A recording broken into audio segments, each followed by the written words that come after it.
2014. This is the monthly town board meeting of the town of Dayton. Meeting come to order. This meeting and all other meetings in the town of Dayton are open to the public. The press has been notified and the agenda has been posted so that citizenry may be aware of the time, the place, and the agenda of the meeting. Start with the Pledge of Allegiance, please. I pledge allegiance to the flag of the United States of America and to the republic for which it stands, one nation, under God, indivisible, with liberty and justice for all.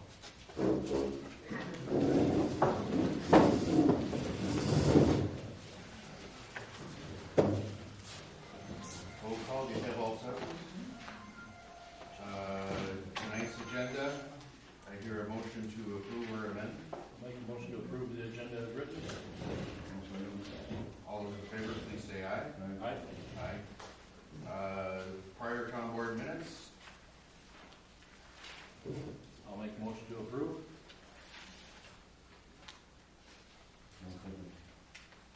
All those in favor, please say aye. Aye. Aye. Meetings of the town board members have attended. Jim, do you have any? Well, I screwed up my first month in office. I'm blaming on the U.S. Post Office, but I missed the March 13th meeting at the Park and Rec. Okay. I did have a meeting with Roger Holman at the County Parks Department, just stating that he wants to keep line of communications open between the town of Dayton and the county. Met with a couple citizens, different groups of citizens regarding parking issues and Lake District / dam issues. Okay. That's about it. Glenn? Okay. I had a meeting with the Chamber of Commerce. They're working on a vision for the greater Wapaka area. And we had a discussion about some of the things that they've done and surveys that they've taken.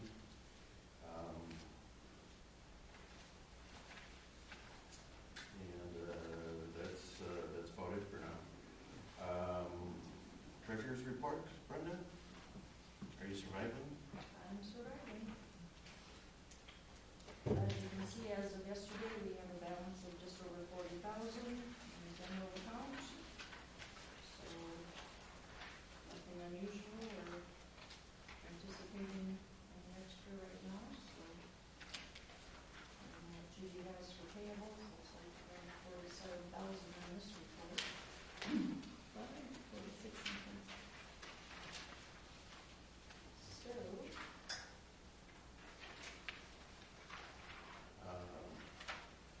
I would make a motion that we transfer $40,000 from the tax account to the general checking account. Second. All those in favor, please say aye. Aye.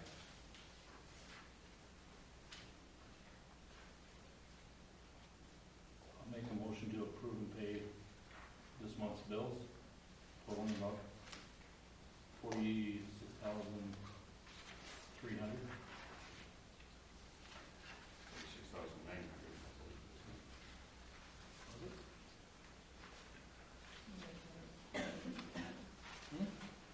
Or did we do? Just shy of 50,000.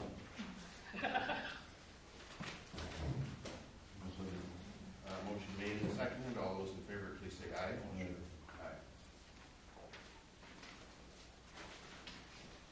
Aye. Next item, I think we've got a report from Lori, and we'll have more on the assessor shortly. She's working on the 2014 assessment here. Bridges, road projects, road maintenance. We're still pretty much in the winter mode. I did get an update from the county. Our March snow plowing bill, which we haven't received yet, but they ran a report, is going to be in excess of $31,000. We are ahead of last year and considerably ahead of the year prior to that for snow plowing. We've used almost 1,700 tons of sand this year compared to 1,300 tons of sand the year before and 650 tons of sand in the winter of 2011-2012.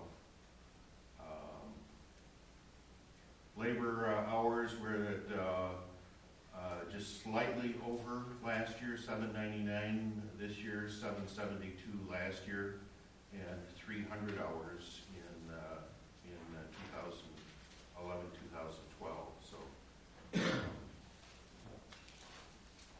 So that's about where the snow plowing is. The snow and the weather have kind of held up some other projects. They just finished up boring the core borings for the two of the three bridges. They got one done in January during a short warm spell, and then it got cold again, and they weren't able to finish that, so that's been done. I met with the DNR and the bridge engineers last Friday. The DNR had a couple of minor changes and some recommendations to the bridge plans. They expect to be ready for a public information meeting the first week in April, and we'll have to set a date for that a little bit later on in the meeting. But the soil borings were originally supposed to be done in November or early December. Again, because of the weather, they were unable to complete them, so that part of it is almost 4 months behind. Most of the other work is not as far behind, but we'll have a better idea once we have the public information meeting, if there's any other changes that have to be made, and how the schedule will play out for this year. Other road projects, we are doing some brush cutting in the southern part of the town of Dayton right now on Crystal Lake and East Road, and also doing some trimming where there's some obstructed signs on the roads. The winter has also delayed the storage building project. The original dates where we were supposed to have the building delivered 2 weeks ago. We're still full of snow, so my guess is that project will be about a month behind also. That's all I have on those items. Public input, is there any public input for this evening? James? I gave out a sheet that covers the solar system on the roof, how it's been doing over the last 3 years. This is to Jim Fagel's credit. He did this when he was back in office. If you can see, the first column there is what we had to pay in bills. The second column is the credit we got each month. And the third column is the credit to date. And so for this year, this was a bad year for solar. We only had about $100 in credit, but the ongoing balance is $481 in credit. And then the next column, the kilowatt hours bill was 4,817, but we produced, well, since the beginning, we produced 11,133. So we've had an excess of over 6,000 kilowatt hours. So we're paying, this was a very good investment because we paid for our electrical bills 10 years up front, really, and after that we'll get them free, but the system was paid for. So, do you have any questions? Gina, I had a call from someone that was concerned that snow had accumulated on those The whole month of January. solar panels in January. The whole month, and that's what I mean, there was a bad winter. For some reason, this didn't drop off. Other ones did. but it's a poor production month anyway, it's not that much of a loss. And as you can see, we sized it right, because we haven't lost overall with pain. If you want me to talk to that person later. Well, you can't really scrape or brush or anything like that, those solar panels, can you? You can if you want to. I mean, you need something as long as a snow rake and with like a squeegee type end on it, not something that would scratch. Some people do uncover them, you know, all the time. But if you don't want to go to that trouble, it's really not that much loss in January. We didn't do that in the first year and a half or so. Jeff came over and used a squeegee on a pole and was able to pull a couple areas off. And once you got a couple areas off, it warmed it up enough that everything slid off. And I believe those panels are the kind that if a section is covered, the whole thing doesn't work. The new panels don't operate that way. There have been a lot of improvements, but we got the ones where if one part of a panel is covered, the panel is, virtually disconnected. So you have to make it, like Jim said, make it all fall off. Is there anything else? Yes, ma'am. Hi, I know you haven't brought this up yet, but this is the time for public comment on the county planning alterations that are being proposed. I realize they're in here. I'm concerned that I know the road has to be widened, I know the road has to be repaired. I'm concerned about the additional width of the bike path. Bike path is a lovely idea, but I was driving, I live on there. Our front yard is 20 feet wide, and it's our septic drainage field, and we live on the river. If our front yard is taken, the house might as well be taken, because we have no place to put the septic. Our driveway would be on the road, and our garage would have to be torn down. And our house is not remotely the closest house to the road. And I wondered if that has been calculated, the idea of widening the road to fit current standards for county roads with the additional 14 feet of a bike path. Has it been considered where the land is actually coming from to do that? That was discussed, at our planning commission meeting, and I also live on County Highway K, so, I'm also concerned about that. I'm not quite as close to the roadway as you are, but, that's always a concern on any road, whether or not the right-of-way has to be widened, and I think I'll address that when we get to that in the meeting. Is there going to be time for more public input before this is implemented? Well, there will be, at some point, there will be a public information meeting.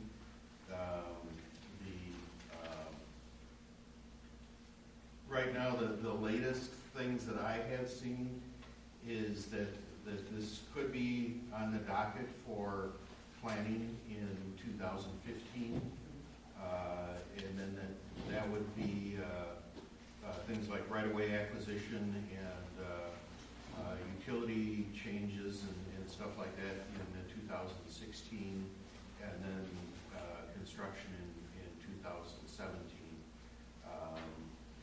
That's part of the county's capital improvement budget, which I believe is going to the county board in early April, but the preliminary stuff is part of that budget, but not the construction of the road. So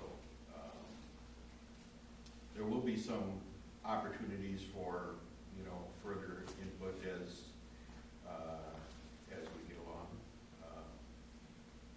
My recommendation that I gave to the board after hearing the input from the committee and at our specify a off-the-road bike path. I don't believe that you can do that without acquiring additional right-of-way. And, you know, I think that that would be a concern for many people in that area. So, you know, I think that that's a recommendation that I think we would like to see a bike path or a walking area alongside the road that is safe for, you know, pedestrians and bicyclists, but increasing the footprint of the right-of-way, and there's also a cost involved. And some of those things the county may do, some of those things there may be grants available for. Some of those things the county may consider is an enhancement that is a local option, and then the town would have to participate in that. So until we get a little bit further down the line, you know, I don't know if I can completely answer your question, but I am not proposing to the town board that we do a off-road bike path because I'm concerned about the footprint. Okay. Jane? Just for clarification, that bike path is not outside of the right-of-way. And for consideration to residents along the road, the county's gonna do something regardless. And if it were me, I don't know how it's gonna be done, they gotta figure that out. I'd rather have a bike path separating me from the road than have cars next to my house. It's just something to think about. Yeah, and that's something the engineers would have to lay out, like I expressed to you earlier. I don't think that the committee took into consideration things like road shoulders, ditches, clear zones, utilities, those kinds of things that are also in the road right away when they squeezed everything into a 66-foot right away. So I think I'd like to see the engineers lay that out, how it would fit before I could make the final recommendation. How can we find out, I mean, I tried to check the website when I can, the town's website, there hasn't been much in the paper as far as I've been able to see. How can we find out when these meetings are so that we can attend them? Well, there has been a committee that has had off and on meetings for the last couple of years, and I think it was the presidential election that you were here and passing out a survey and talking to the people, which is probably the one time that more people come into the town hall than any other time. So. Well, I came to the large meeting, we filled out a survey, but I just mean for future meetings. We never heard about any future meetings other than one fairly large one we went to shortly after the survey was filled out. And I just would like to be able to know how we can arrange public input. When the actual residents whose properties are going to be affected can meet and find out what's going on. It will be a Wapak County project. Yeah. So, you know, if you contact me, we will put stuff on the website when those things come up. But if you also contact the Wapak County Highway Department, they will add you to the list. They haven't chosen a consultant yet to design it, and it's the consultant's responsibility then to gather the input from the residents. Okay. Yes, Rose. Just a couple comments about, I know this is all in the future, et cetera, but at this point, I would like to know if it would be possible, since we all go to the intersection by the Red Neck, it's been kind of a pain in the butt for if you're going up the hill, coming down Crystal or whatever. Would it be possible that they could put a flashing red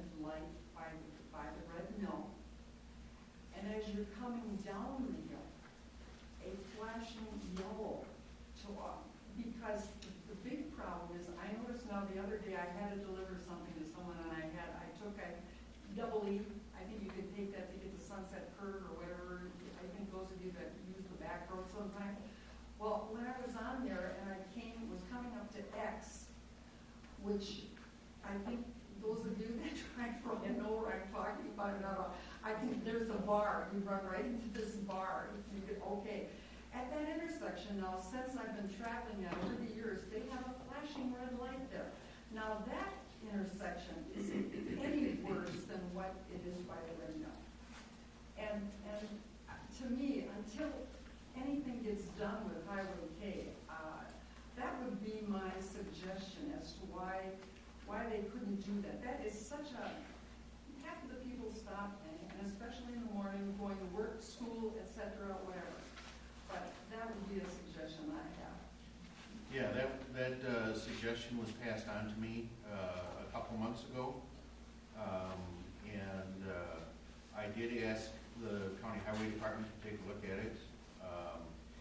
And they did recommend a additional sign, and actually I ordered 2 signs to say stop ahead on Crystal Road to kind of emphasize that a little bit.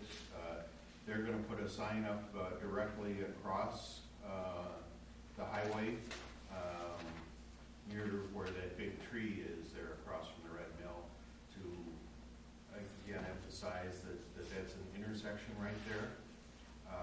But the flashing red light is about a $5,000 installation. And I guess, although you and I, drive that section every day and we see people running that stop sign almost every single day, there's not a large accident history there that the county looked at to justify the expense of a flashing red light. And what I was told is that there was one in Wapaka County right now. I guess it's that one in front of the bar, and that they did get on a safety grant based on accident history at that intersection. Although you and I may not see accidents there, they apparently do happen. So. And I suggest a turtle crossing sign there somewhere also. I'm not sure if the turtles are still there. Yes, Mr. Miller. Thank you, Mr. Klein. Supervisor Tybo, welcome to Township. Thank you. Appreciate that. I assume you've read the resolution before you, 140303, on the restoration of Crystal River in Little Hall. I would urge you to take a hard look at that again before you vote on that, and frankly all of you, because I've read through it pretty carefully, the whereases, and there are lots of issues with fact and fiction, but just one instance is blastomycosis. I can report with some certainty blastomycosis has been in this watershed for a long time, as the vet Klessig in Wapaka treated my dog for it over a decade ago. So that's nothing new to the Tomorrow River watershed, aka Crystal River. So, and I would also urge that this resolution is moot. The Lake District really doesn't exist, only in certain people's minds, and the law has not declared this Lake District in vogue yet. There's no board, no budgets, and I think this resolution is out of place, out of time, and not in the step where this community needs to go. And I would urge you to vote no on this resolution if it comes tonight. Frankly, I would urge you all to table the resolution because it should exist. Thank you. Rose, what is the disease that your dog got last year? She's alive, but it cost a bunch. You're talking about the blastomycosis. Yes. That's what Lucy just died from too, right? Yes, I know. Sorry. My dog also has blastomycosis. Well, our dog had, that's my husband, but our dog had it, and 10 years ago, a little more than that, and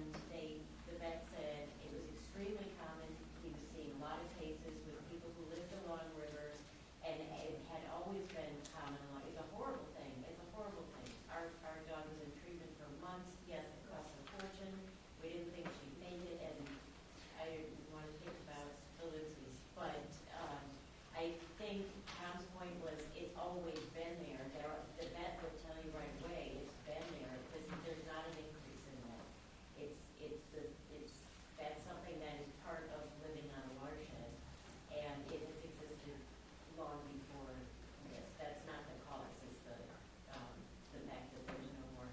Well, and I understand that can be some people's position, but I have had dogs for 28 years in the same spot, and none of the dogs have ever had blastomycosis.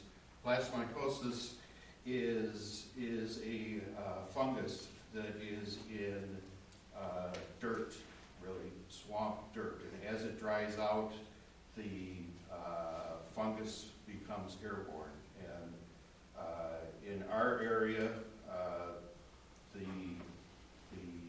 river bottom was covered with water up until 18 months ago. And so the river bottom was not exposed, the dirt was not dried, it did not become airborne. And like I said, I have had multiple dogs for 28 years. And 6 months after the bottom dried out, my dog has blastomycosis. So can I say that it's absolutely? No, I can't. But at least it's a health concern for the residents in the area. So, Ms. Van. According to the Center for Disease Control, the blastomycosis goes pretty much in the upper Midwest, across the Mississippi into Minnesota, and down in some other adjacent states, partway into them to the west. It's common in moist soil. It doesn't have to be a river bottom. We have woods all over the place. We have moist woods all over the place, and it's there too, as someone said. It's not anything new. It's also, according to the CDC, it is very rare that this is a threat to people. Some people do get it and get over it and never knew they had it. It's mostly a danger to people whose immune systems are compromised by something else like HIV, as said. Rotting wood, rotting leaves, which we have whether we live near the water or upland of the water, it lives there too. So I guess I find it hard to think that this is an outstanding threat when we're surrounded by it all the time.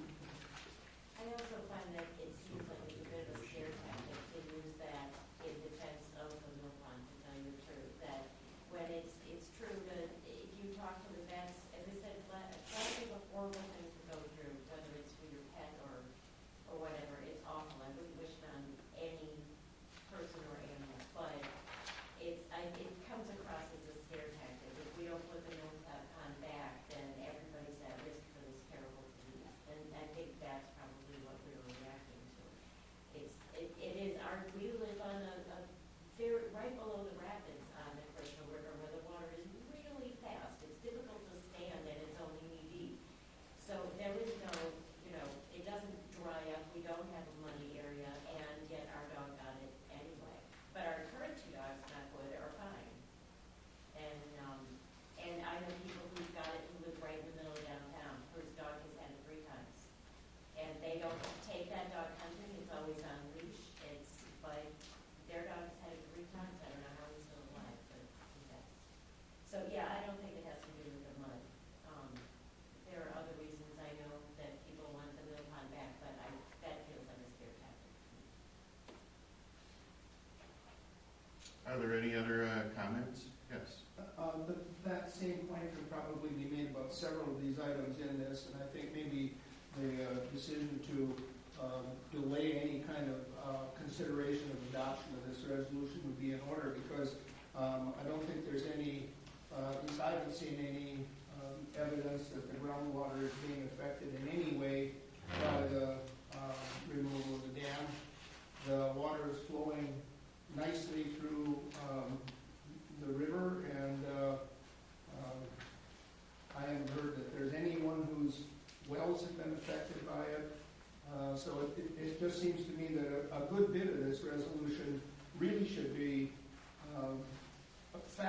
based instead of opinion based. Thank you. Yeah. I would have to agree, there's a point here talking about the historical Red Mill. Well, the Red Mill's been in disrepair for a very long time, unfortunately. So I don't think that that's a good point. And the other thing is, as far as the property values, our home values have been going down, our property values since 2007, and that was long before the drawdown. Thank you. Yes, sir. Let's say this whole thing comes to pass. Who's going to pay for it? Out of whose pocket is the money going to come? There are investors that have discussed installing that at no cost to the taxpayers. At no cost to the taxpayer. Yes. How likely is that to really happen? I've seen the numbers, and I know the qualifications of the people that are involved in several similar projects in the area, so they are knowledgeable people, and the numbers come out. For one, I have absolutely no interest to invest in that project. There's no benefit to me. You're not in the Lake District. So, it's the Lake District that is primarily responsible, and I wouldn't expect that would be a expense to the general taxpayers of the town of Dayton. Yes, ma'am. Well, I have another issue here where it's saying how the mill pond was the tourist attraction, and people fished at it, yes, but then it says the drawdown has damaged the habitat for fish, waterfowl, animals that formerly used the waters of the mill pond. Well, those animals were not the native animals of the river. If that's what you're saying, that these animals came in because there was a pond, they're not the ones that naturally belong there. You mean the ones that were there before the Red Mill was put in? Before there was any dam and mill pond, that would have been the more natural fauna of the area. So to say taking away the mill pond damages it for the fish and waterfowl that use the mill pond is kind of like, I don't know, a circular fallacy. But the animals that were there when it was a river, if they were really adapted to a river, the mill pond would have damaged it for them.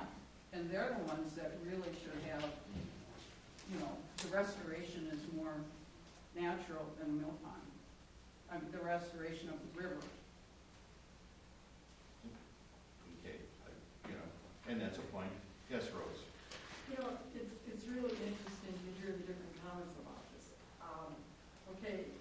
Those of you who know where I live right across from what was the mill pond. It was a drawing point to us when we moved here 30-some years ago. When we came down, I remember looking at our house at the time, first time around, and couldn't remember where it was exactly, but when we came the second time around, I said there was a park and there was a kind of a pond or something there. I guess it's a matter of money. I'm sure I'd like things to go back to what nature was, but you know when that's going to happen? It's going to be long gone after I'm gone. I would bet on that. And if it did not cost any of the people here in this community, or whatever, Lake District, Dayton, whatever, what would be the problem? It should have been taken out in the first place. There was nothing wrong with it. And yeah, the dam. I mean, why things could not have just kind of stayed, but that didn't happen. I can live with the fact that the dam wouldn't come back. And I'm sure everybody here, especially those of you that do not live on that part of the road or the area, aren't going to care either. Because first of all, you don't live there. And say what you want about property values, that's always going to be an issue. I don't care. But you know what? So if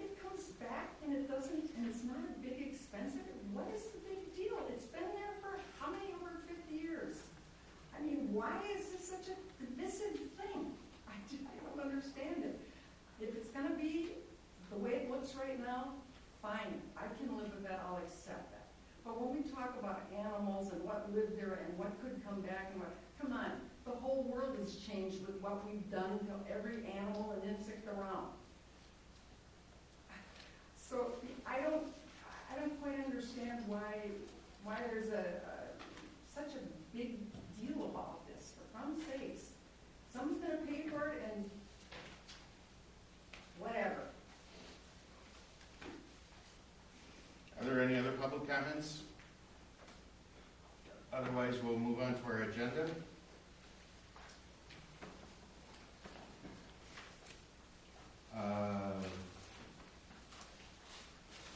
Resolution 140301 to update designated no parking areas. If that's in front of you. I did make a couple changes from the time, the last time this was brought up. And I don't know if you can see them, but I highlighted those. Cleghorn Road from the north of town line used to reach from the north town line to State Highway 22. I changed that to Country Lane. Mara Lake Road access used to just, number 6, used to just read Mara Lake Road access, and I changed that to specify the west shoulder, which is how it is marked. And there are 3 roads that are not signed that I took off of the list completely. So, Mr. Chairman? Yep. Do you want to have a motion so that we can discuss this? yes. I'll make a motion so that we can discuss this, to approve.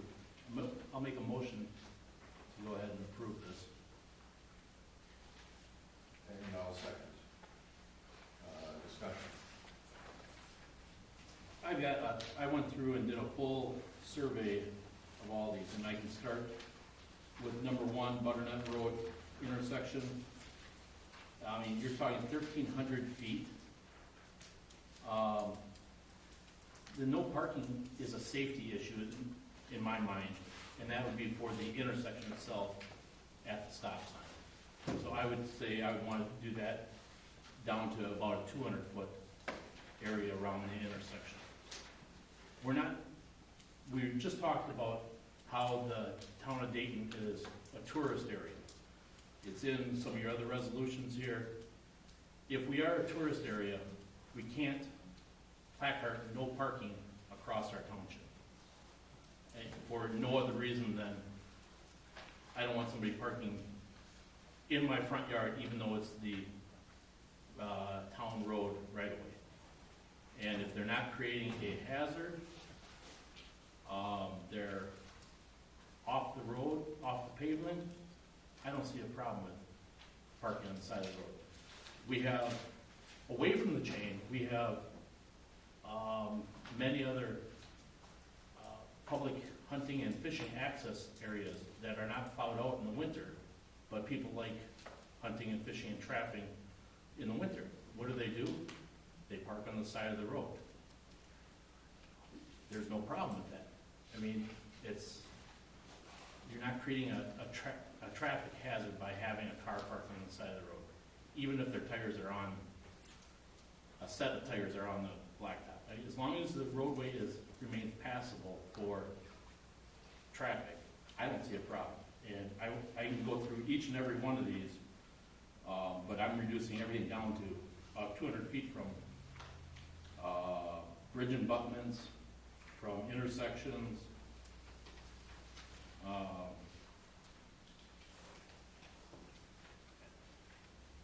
I think this whole resolution needs a whole lot more work than one person writing the resolution and saying, here, and then a month later, it being redone. And I was given one resolution last month to look at, and I went and started looking at all these. And then, 4 or 5 days ago, I was given a new resolution. And it's like, I think we need to sit down as a board and walk through each and every one of these. If these are the highlighted point roads that we have talked about, I think we need to sit and talk about each and every one and be familiar with them. And why are we posting no parking signs? Well, you know, this has been a point of discussion for a couple of years. And the board toured the no parking areas after they were posted last spring a couple of times last year. The listing of the roads is a authorization to post. Where the roads are not posted, people can still legally park as long as they're not obstructing the roadway. But even to ticket someone who is parked in the roadway, the discussion with the Department of Transportation sign engineer is that the road should be posted in order to give someone the authority to ticket.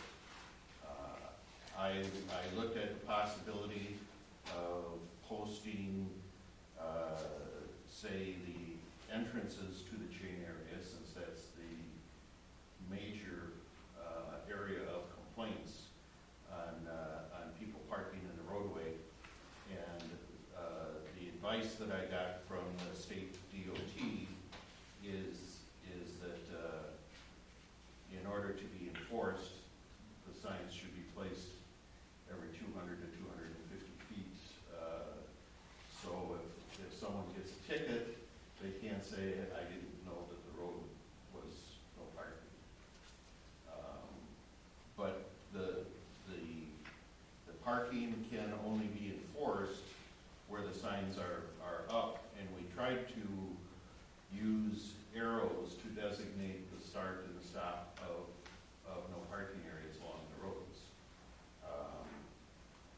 I'm perfectly happy to revisit any of the no parking areas, but if we start getting out a tape measure and measure every single sign, then if someone is 3.5 feet past the sign, you know, then what are you gonna do? And, you know, the enforcement should come from proper signage, but the authority to put up the signs is something that's under the town board's discretion. So, you know, if you have any issues with any particular areas, I'm perfectly happy to schedule a no parking viewing thing. You know, we did that multiple times last year. We did it before that, and you know, we need to get to where we can make a decision on it. Butternut Road, I can tell you, the county sheriff wrote out probably 15 parking tickets on that road on 4th of July weekend. They were parked over 1,000 feet from the intersection of Long Cove Road, and every single one of them was on the pavement. Some of them were all four wheels on the pavement. And that's discretion allowed. If the majority of the vehicle is off and the roadway is still passable, an officer's not gonna ticket. If the car parks and all four wheels are on the pavement, yeah, they're gonna get a ticket. But there is discretion here, and the state statute already says that you can't park on a road and block traffic. I guess, why are we reinventing a wheel here? Just so that we can ticket people? I don't. Well, it's you know, again, I have stated this many times. If we want to provide parking for the public accesses, then we should provide off-road parking in a marked area, and improve that so people will know where to park, where they won't get stuck, where we can plow it in the winter for ice fishermen to use or whatever. And public accesses, the DNR recommends that in using a public access, that there be a fee structure for maintaining that public access. And that's what I hope to discuss with, Patrick County Park and Recs Department at some point, because they have the resources to maintain, and they also have the resources to collect fees. I would prefer that the town of Dayton not start collecting $5 access fees. Yes, at this point, I would want to take a ride, and I was not privy to that ride prior to this, and go through each of these highlighted points with the three of us, and set it, because, like I said, I took a drive 2 days and went through all the marked areas, and there's some that definitely make sense. They're around a one-lane bridge. Let's not park a roadway up there. But then there's others that it's like everybody uses this access to the river on Rural Road, and there's not a problem. It's a wide shoulder. You can get off the shoulder there. I guess I would make a recommendation that we again table this and set up a meeting that works for the three of us, either 1 or 2 afternoons, be able to get out and hit the whole thing.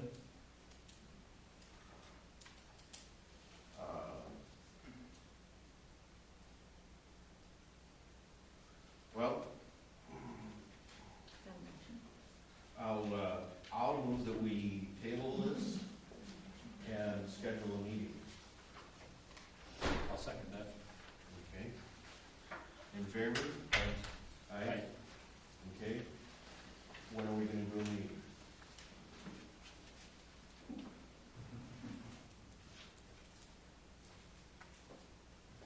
April 2nd, 3rd, 4th.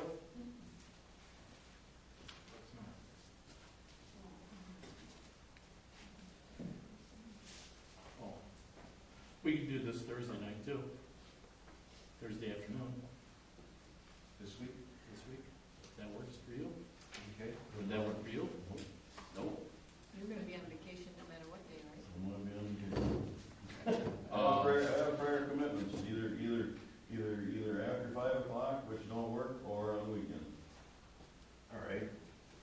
We can, You'll trust our judgment Yes. if we go through those? Yes, I will, because I know Jim is a recreational person, and okay. he's not, and Thursday, 5 p.m.?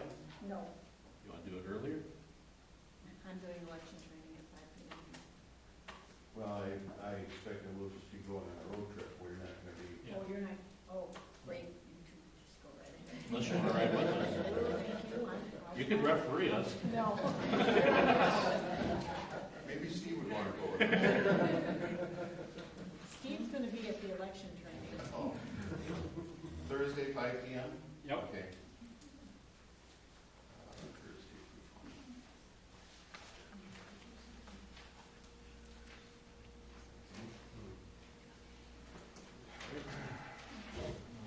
All right.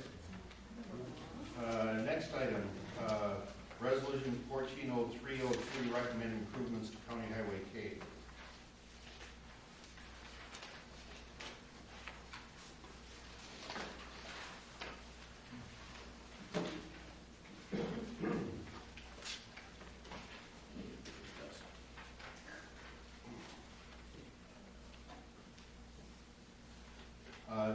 There are a couple of things that I did not add in the town board resolution, and I'll go over those. I do have down that the design should incorporate a biking or a walking trail any design should minimize the need for additional road right-of-way. I don't believe that I can recommend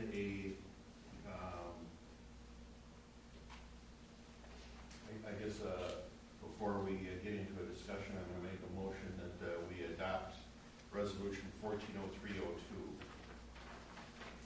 I'll second that. Okay. Now for discussion. That the design should incorporate a biking, walking trail. I don't believe that a off-road biking or walking trail can be incorporated without additional road right-of-way being acquired. And I believe that the design should stay within the current road right-of-way unless there's a engineering reason, to go outside of the road right-of-way. I did not put in a recommendation of a roundabout, that there was a roundabout that was discussed in the Red Mill area. Although I'm not opposed to a roundabout if there was an engineering reason shown, a roundabout adds considerable expense and will affect some residences and take additional right-of-way. And I guess I could not recommend that unless I saw a definite safety improvement by adding a roundabout. Other than that, it's pretty much, the things that were discussed about at the Planning Commission and by the ad hoc committee. And I would include both the ad hoc committee's report and the Planning Commission recommendation with what we send to Wapak County Highway Department.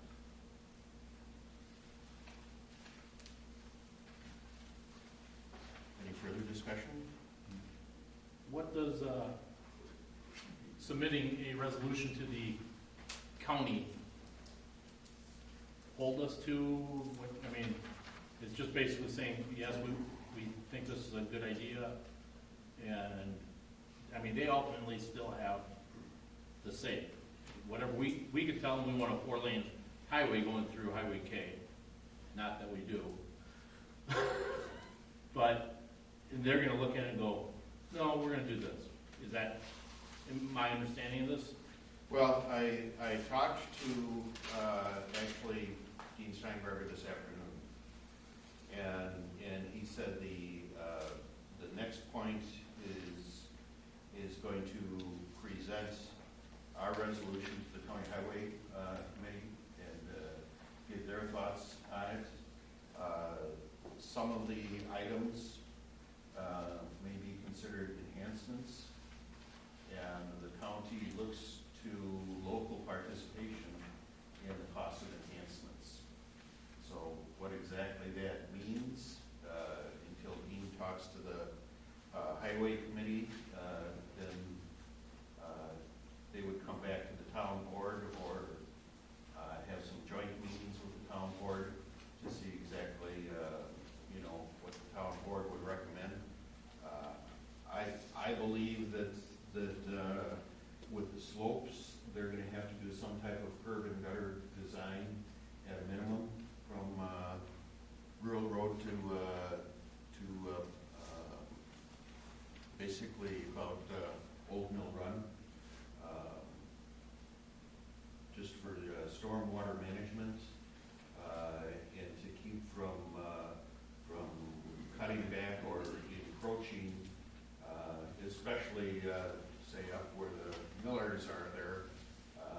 There's a steep slope towards the river. There's a steep slope coming from the other side, and it's likely that they're going to need some type of retaining walls. The Millers have a very steep driveway as it is, and we want to avoid a hardship on the local residents there. We've got a mess of an intersection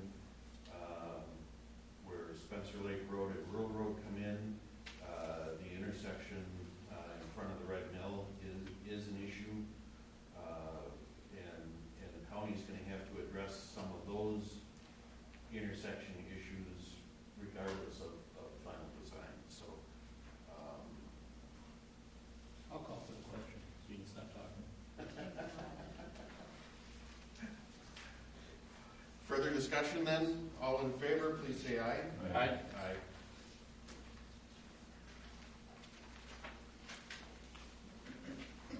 Okay,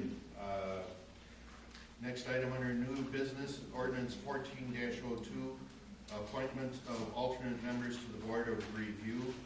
I'll make a motion that the ordinance be adopted as written. I'll second it.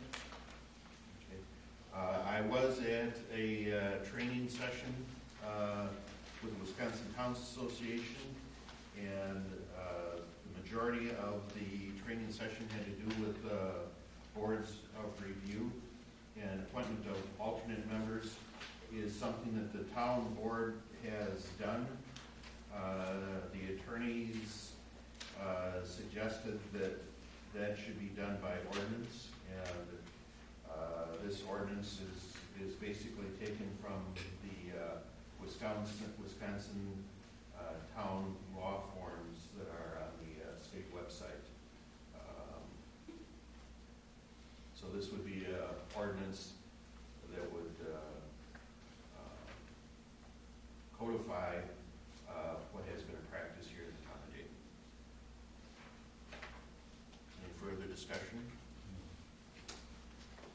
Jim, anything else? Nope. All in favor, please say aye.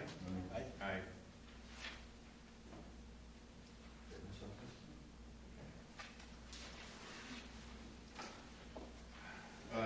Next item, ordinance 1403 to modify existing code 2.2 on ordinance enforcement officers. We have in our current existing municipal code enforcement of town ordinances. In two areas, we specify that the Waupaca County Zoning Department is going to enforce the town nuisance ordinance, and the Waupaca County Sheriff's Department is going to enforce a couple of town ordinances. Since this was originally passed back in 1997, the county has updated their nuisance ordinance, and I was told by someone at the county at one point that most of what they adopted, they included what the town of Dayton had listed as nuisances in that ordinance, and the county zoning department now has primary enforcement over nuisances. But they enforce the county's nuisance ordinance, not the town of Dayton nuisance ordinance. Which leaves the question, who enforces the town of Dayton nuisance ordinance if called upon? So I believe that we should designate an enforcement officer to do that. The Sheriff's Department enforces all moving traffic violations, and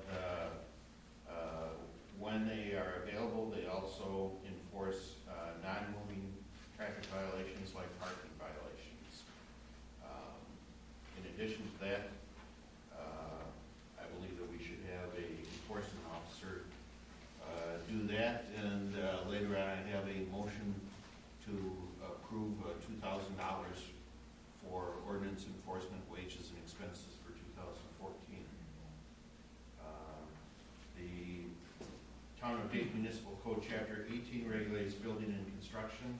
Those ordinances, those are enforced by the building inspector, and that's the same thing that we have had in the past.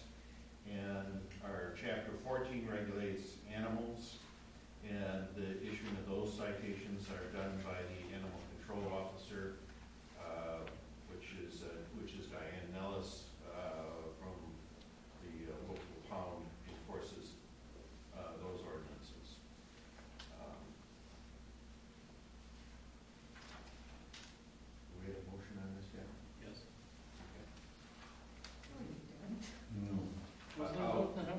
this discussion? Uh, Oh, I'll move that we adopt ordinance 1403 as a revision to the Town of Dayton Municipal Code. second. Discussion, Jim? No, you did a good job. Glenn? All in favor, please say aye. Aye. Aye. You want to get out of here before it's done? Yeah.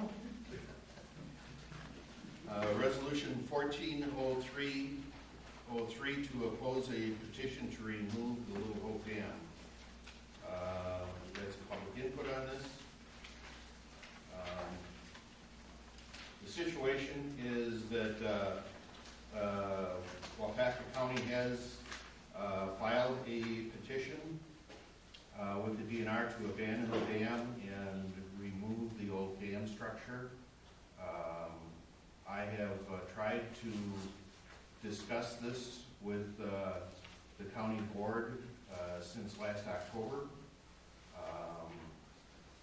The county, Jeff Seward, issued a threat of a lawsuit back on November 5th of 2013, and then sent a letter to all county board members that they were not to discuss the Little Hope Dam with Town of Dayton officials, and I have been unable to discuss a resolution to that since October, despite going to 3 different county board meetings and reaching out to Joe McClone, the chairman of the Park and Recs Committee, to Dick Keppen, chairman of the county board, and also some other local county board members. Because of the gag order that was put out by Jeff Seward, none of the county board members are willing to discuss it. And in the meantime, now the county has prepared to request abandonment.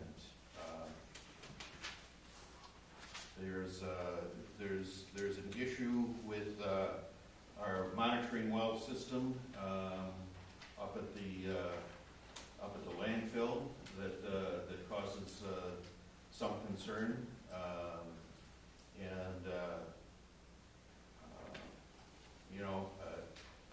I understand that there's about 10% of the people around the mill pond that oppose the replacement of the dam.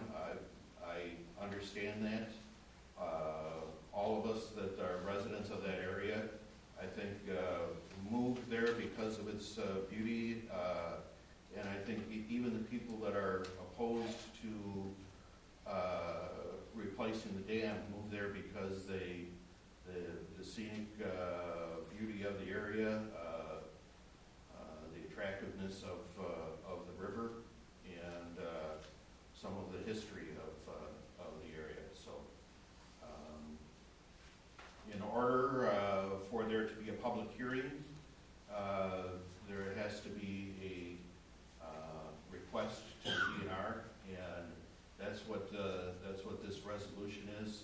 This is a request to the DNR to hold a public hearing so the public can have input into that. If there is no public hearing, then the DNR will just make whatever ruling that they want without any input from the residents. And even those that are opposed to replacing the dam should want the opportunity for public input. So I will make a motion that we adopt resolution 140303, requesting a public hearing. I'll second that. Discussion, Jim? You make it sound like every time I second something, I got a discussion on it. You're right. I did talk to, what's his name? No, AECom. Mark Strobel from AECom about the monitoring wells. My whole concern over the resolution would be scratching everything on the resolution and just saying that we have a concern that we want to have engineered studies look at the groundwater tables prior to doing any more work on the removal of the dam. I guess that's gonna be my point with the whole resolution, because everything else in here, I would agree, is, most of it is very, very subjective versus objective. And the minimum thing that the county needs, or the state needs, is an objection. And so we object, saying that we want to have our engineers look at the groundwater table a little bit more in depth. It's been a little over a year and a half, almost a year and a half that the dam has been drawn down, or the mill pond has been drawn down. I did get some preliminary drawings of the groundwater tables in the 8 different wells to the, that'd be the west of the landfill towards the mill pond. And they, even though they don't sample every quarter, they do measure the groundwater level every quarter of every well. So they do have that documentation. Mark was able to quick give a hand-drawn analysis, but he goes, he would rather plug in the numbers into a system and have it actually shown for further documentation if we go to the state hearing. So it'd be my recommendation, I'll make a motion that we scratch everything on this resolution and just say that we object due to wanting to gain more information on groundwater movements that pertain to the landfill. The objecting to a petition for abandonment requires a statutory procedure, and the objections have to be in the form that the DNR requires, and the resolution was written to meet the DNR requirements. With all the subjective?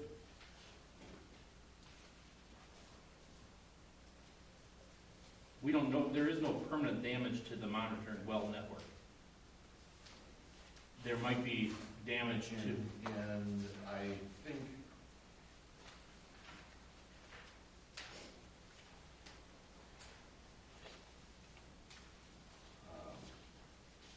damage to the fish habitat, waterfowl habitat.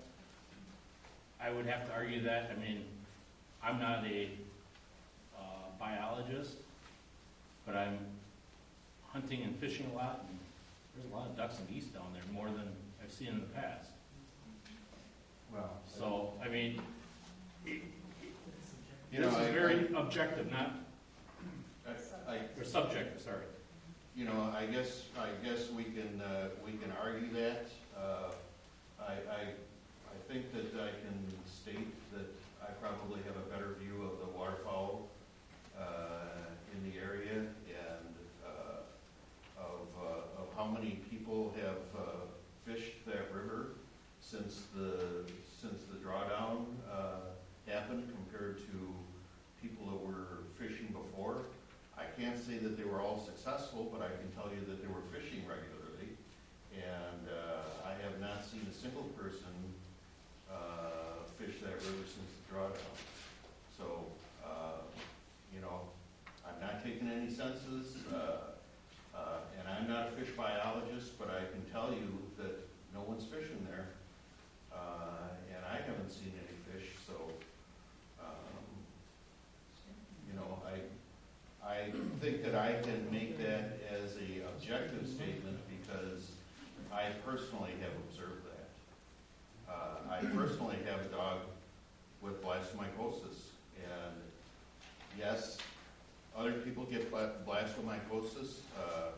We recently lost a friend and a fellow retired teacher from the Wapaka school system. He died of blastomycosis. He didn't get it at Mill Pond, and that disease has been reported in our area. But I can tell you that I have had a dozen dogs over the last 25 years, and none of them ever got blastomycosis. The mill pond is exposed, it's drawn down, and 6 months later, I know that Rose's dog got blastomycosis, and my dog got it. I can't say that, you know, the two are directly related. No, I cannot prove there's a direct correlation, but it certainly is a concern. I have lived knowing that the contamination from the East Road landfill flows towards my house and my well for the last 15 years. I don't know that it's going to cause cancer in my well. I am the furthest away from anyone that is in that contaminated aquifer, so, you know, I think I'm probably safer than other people. But if you're drinking the water from a contaminated source, you're going to be concerned about it. I am concerned about it, and others, people that are my neighbors, are also concerned about it.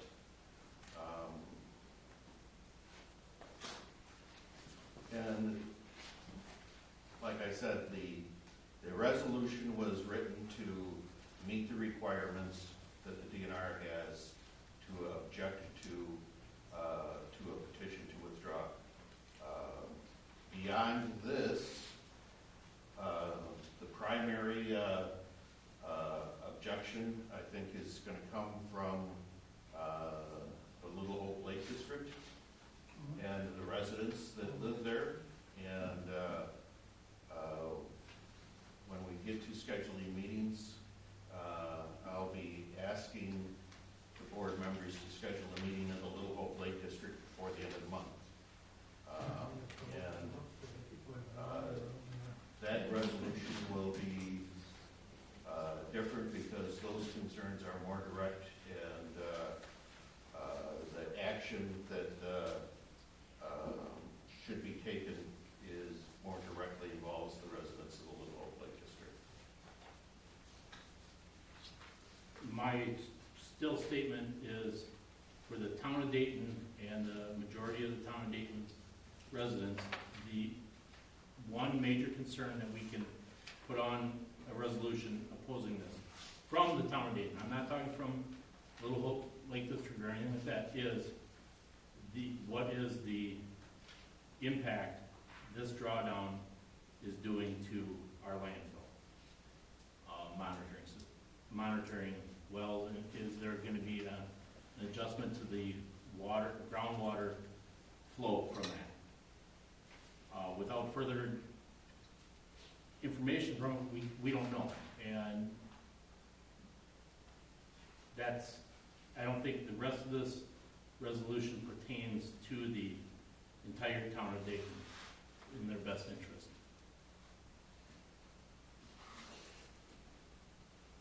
So the town of Dayton isn't concerned about the health, welfare, and safety and property values in the town of Dayton?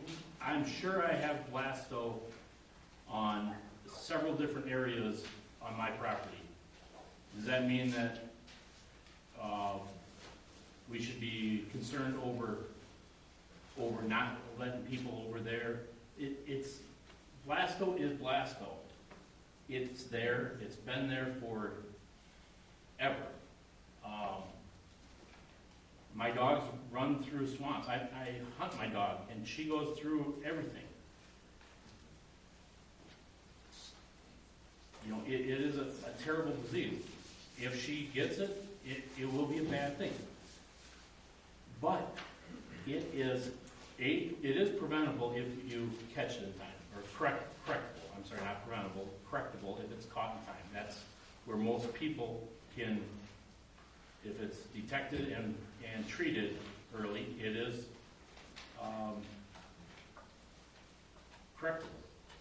And if that's the big thing that you're looking at in this, is the possible health threat because of blasto, I don't see that. And I guess we can call for a vote here, but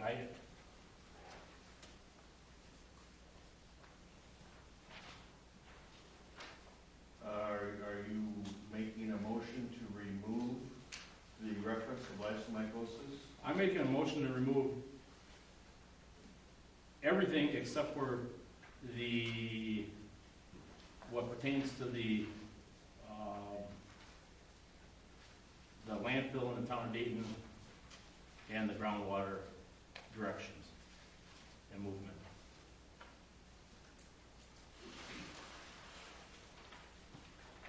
And that's a motion?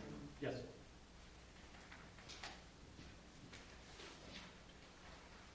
Is there a second? I'll second the discussion. I have a question. Is there a timeline for this? Well, yes, the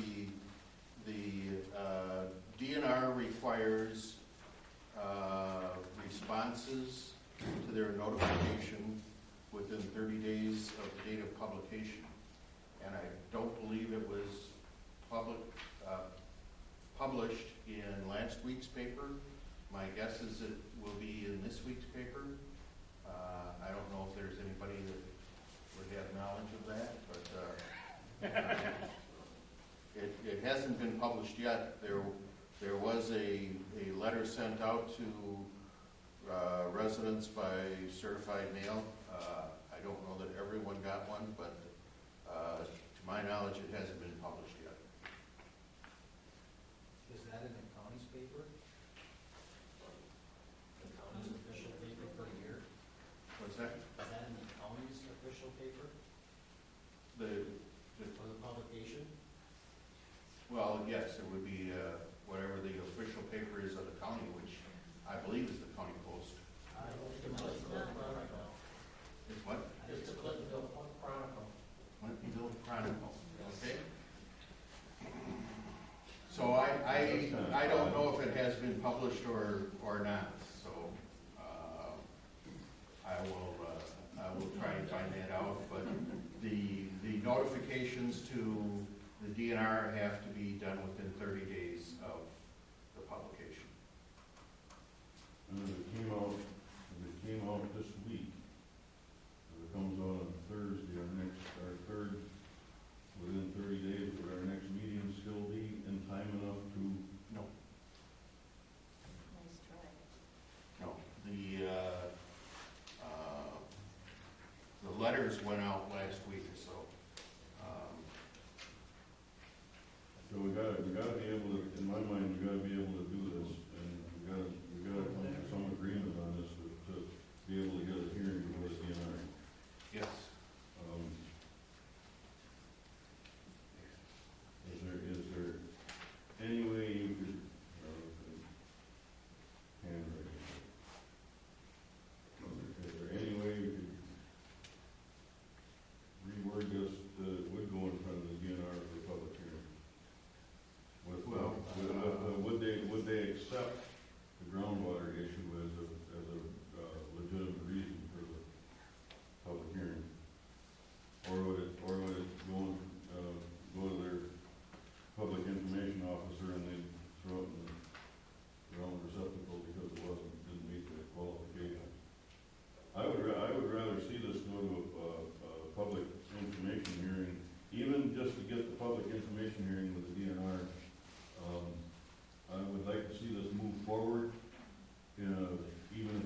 slow but orderly fashion. To give every opportunity for this thing to be seen from every different side.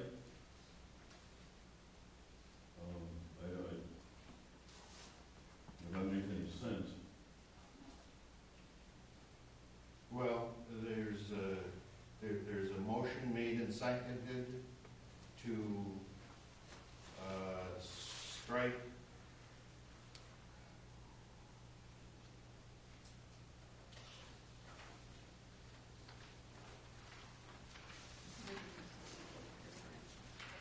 basically everything on page 2. Yep. And everything starting with the reference to blastomycosis on down, is that correct? That was your motion? It'd be from, Below the The- groundwater in the the area? third paragraph would be removed, The third paragraph would be, because we're not from the Lake District here. We are from the town of Dayton. well, the statutory requirement involves municipalities that are, the statutory requirement involves a request from municipalities. It references owners of 51% or containment within the municipality of 51% of the affected property owners. That paragraph is trying to define that the affected property owners are within the town of Dayton.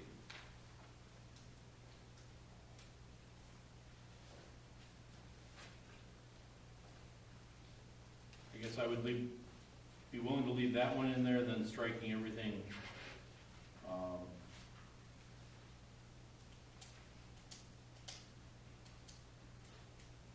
Whereas exposure to open mud flats, below that. The first whereas to exposure to open mud flats has threatened the health of residents.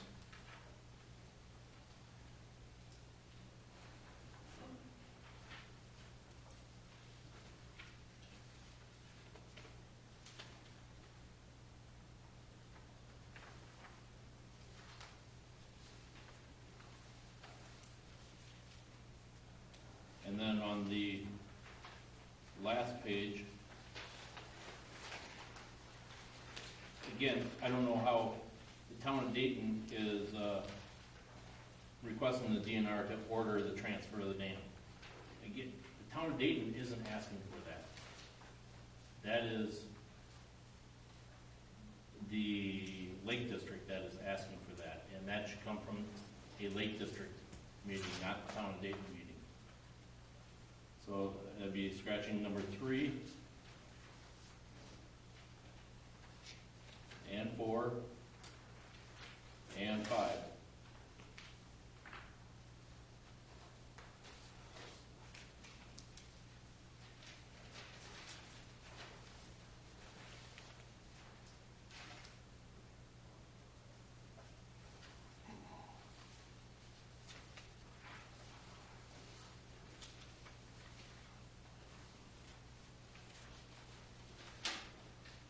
Okay. Do you understand what he proposed to remove? Everything pertaining to the mud flats. From there to the bottom of the page. Everything on page 2. And on page 3, items 3, 4, and 5.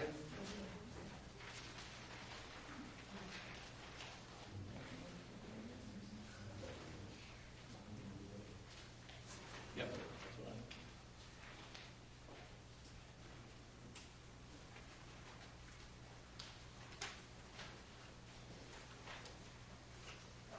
Okay. Are you gonna vote different from last month? Sorry. I'm Motion is made and seconded. Further discussion? You don't think this will go forward as the way this is what is removed?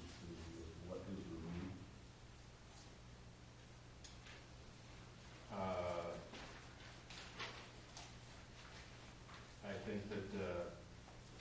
think that, you know, what was in there was put in because, I think that the town of Dayton has a responsibility to its citizens.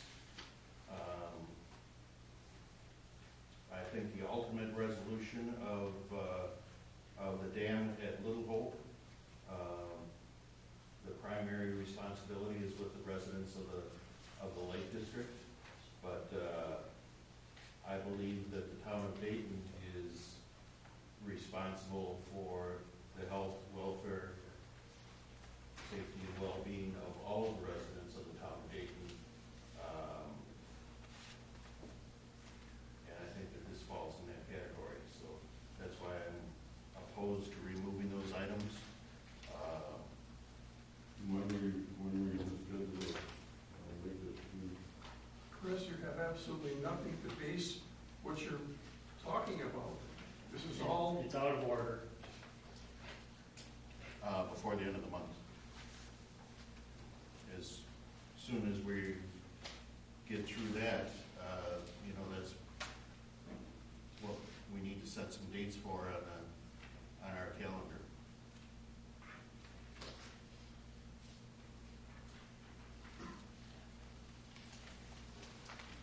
So, this would come back in front of the Lake District Court as this resolution.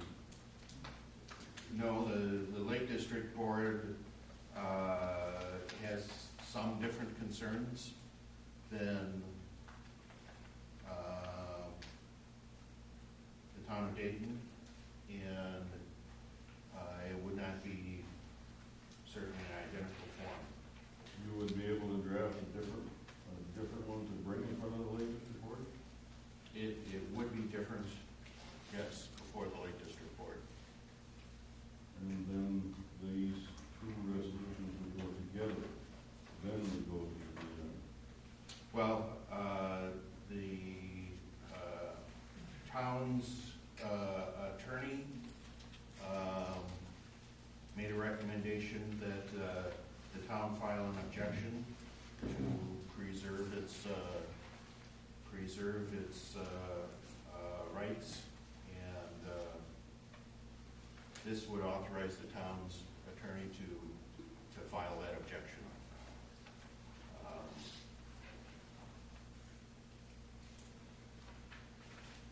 and the Lake District would have nothing to do with that then?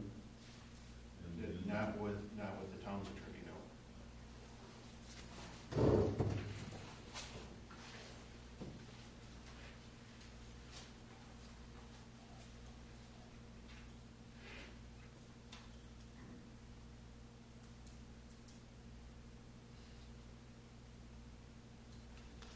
Do you have any additional discussion? Glenn, any additional discussion? Well, I would think that we'd have to leave enough into this so it would be reasonable enough to go in front of the DNR, so we could file. Well, I'll call a question. The motion is to strike the items from the proposed resolution. All those in favor of striking the items, please say aye. Aye. Those opposed, nay.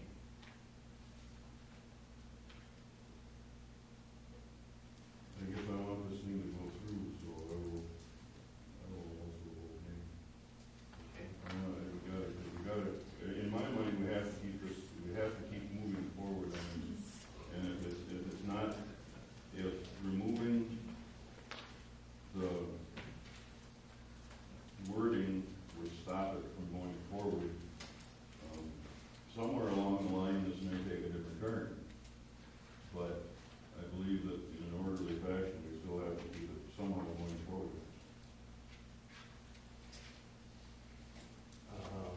discussion on the resolution?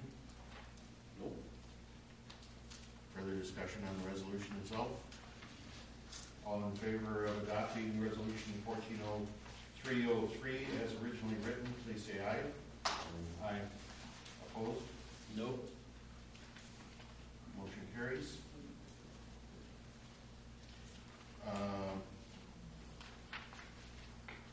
Motion to appoint citizen to vacancy on Town of Dayton Planning Commission for a term expiring in 2014.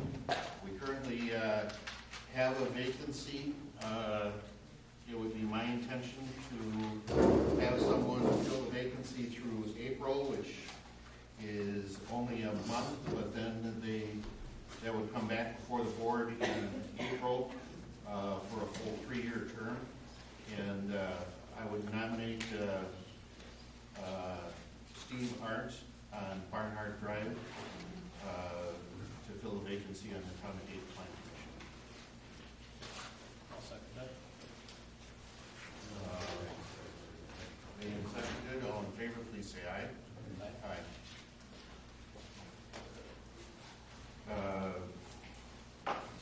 Motion to approve up to $2,000 for ordinance enforcement wages and expenses for 2014. That would include parking enforcement, sign enforcement, nuisance enforcement. I had a request to enforce the fireworks ordinance, if you'd like to take that on. All right. If I get them all tonight, do I get to let them off? If you confiscate them, you can light them off. No comment to the 4th of July activity. That was a cannon and perfectly legal.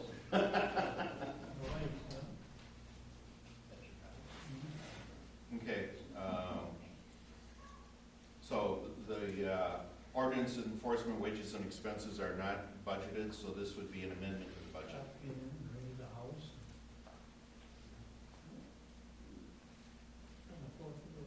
And I'll make that as a motion. I'll second that. Just to play along. Discussion, Glenn? No.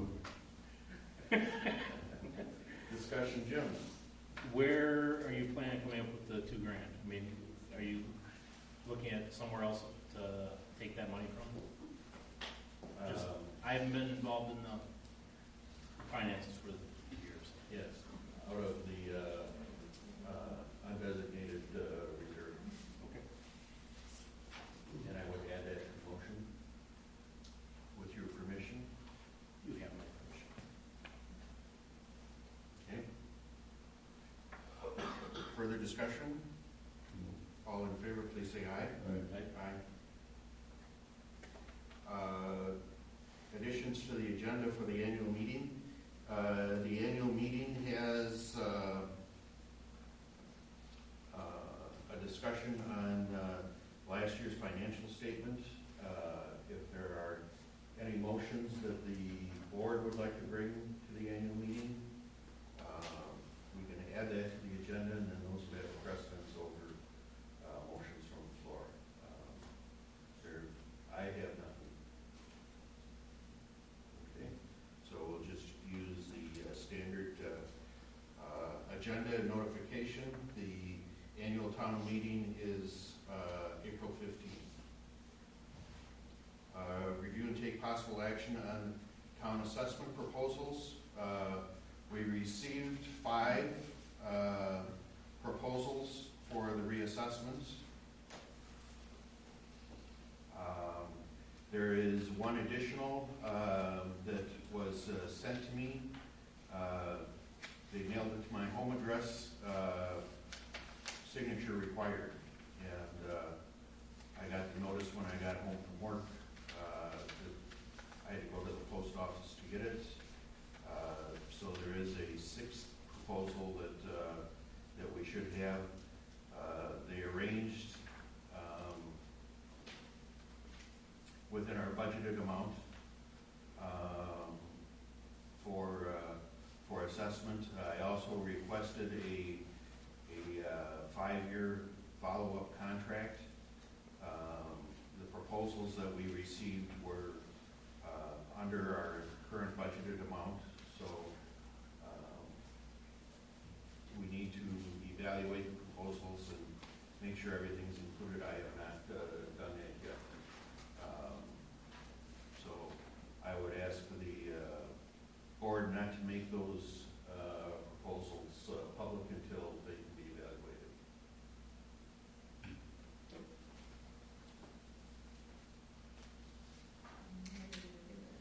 Well, that we can add to our calendar that is growing. We'll need to meet and discuss the assessment proposals, and if necessary, perhaps interview one or two of the people that have submitted proposals. So that brings us pretty much to starting to set dates. The bridge engineers think that they will be ready by the 1st of April. They are not available on April 1st or April 8th, which also happen to be the days of the election and the plan commission meeting. So they would be available the 2nd, 3rd, or 4th, or Monday the 7th, if any of those dates work. 3rd or the 7th work very good. 3rd is a Thursday. So that would be Thursday, April 3rd. And they requested 6 p.m. for the public information on bridges. Minimum size. So you could put in, like 1,000 gallon. 6 p.m. you said? 6 p.m. Smaller. Okay.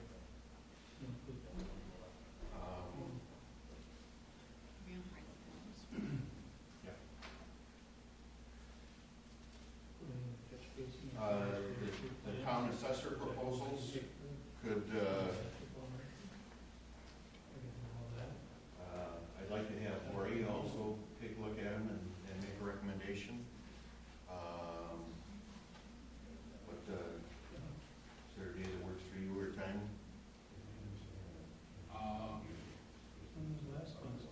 That Thursday the 3rd, the 7th, the 9th. The week of the 7th. How about March 30th? That's the day before the election. Would that be okay with you, or?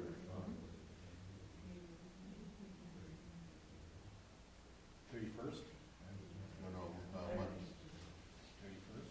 Oh, Monday, March 31st. Yeah, I could do March 31st, not the 30th.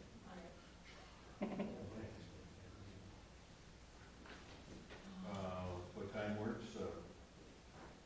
Earlier works better than later. How early can we do it, Glenn? From Monday, 5?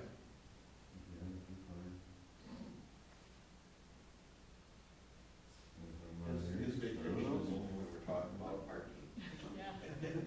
Have you noticed that?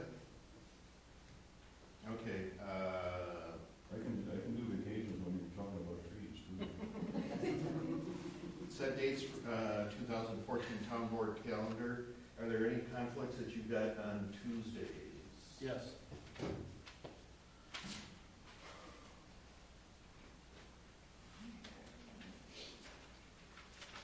June, August, October, December.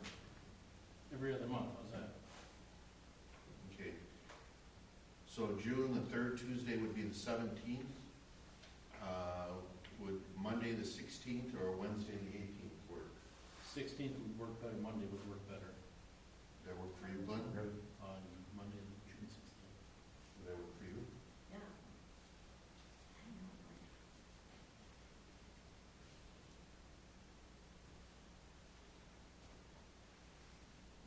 August 18th, Monday. 18th, Monday would work for you again? Yep.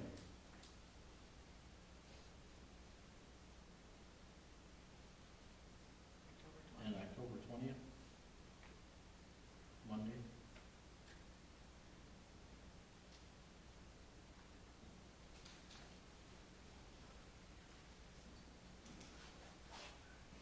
How about December? December 15th, Monday?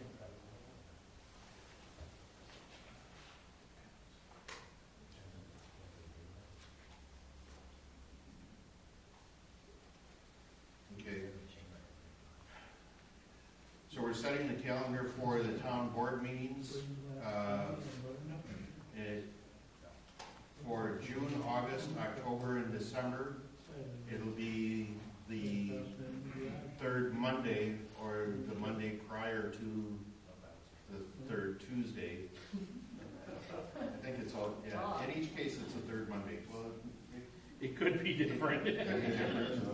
So it'd be the third Monday, which would be June 16th, August 18th, October 20th, and December 15th. And I will put those dates on the website as soon as possible, so those dates are available. You want to look at a date for a spring road tour, assuming that spring is going to come yet, or do you want to wait until April when we're more sure that spring will be coming? Why don't we put that up a month? Then you'll know that things will be opened up and settled down. That's fine. We'll wait till Wait April to schedule that, okay? I think I covered all the dates then. Our spring election is April 1st. The regular monthly planning commission meeting will be April 8th if necessary. The annual town meeting is the third Tuesday, April 15th at 7 p.m. Question on that, Chris. Yes, sir. Is that the meeting where everything and anything can be discussed? Where anything and everything can be discussed. The state statutes are kind of limited as to what the powers are of the annual meeting, but anything can be discussed. But the audience can bring up anything that they would like to discuss. Just like a town board meeting. Not exactly. And they can vote on it. The electors can vote on anything that the town board could have voted on. No. Well, there are some things that are the town board's authority. You know, if you're talking about an advisory kind of thing, those are generally permitted. But there are some things that are specific to a town board's authority, and those may or may not be proper unless I know what you're. Can you be any more specific than that? The state statutes are 60, I know, think, I read them. and it's- -20, and they're pretty specific as to what the powers of a town's annual meeting are. And most of them have to do, quite honestly, with spending money or authorizing additional town expenses. But it's in statutes. Because what I read was that the electors at the annual meeting had the right to do anything that the town board could do at a town meeting. No, I would disagree with that. Look at it again.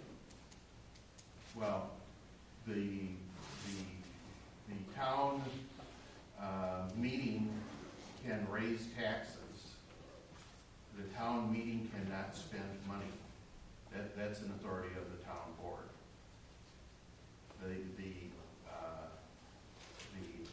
annual meeting can,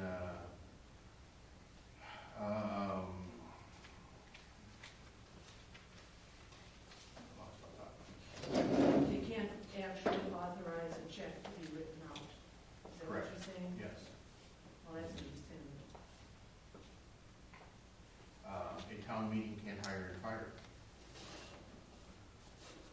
That's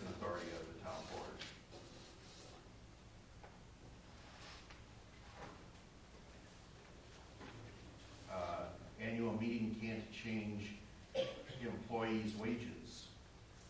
The annual meeting can change town board wages for the next election cycle, but the annual meeting cannot change the wages of the current town board or of any town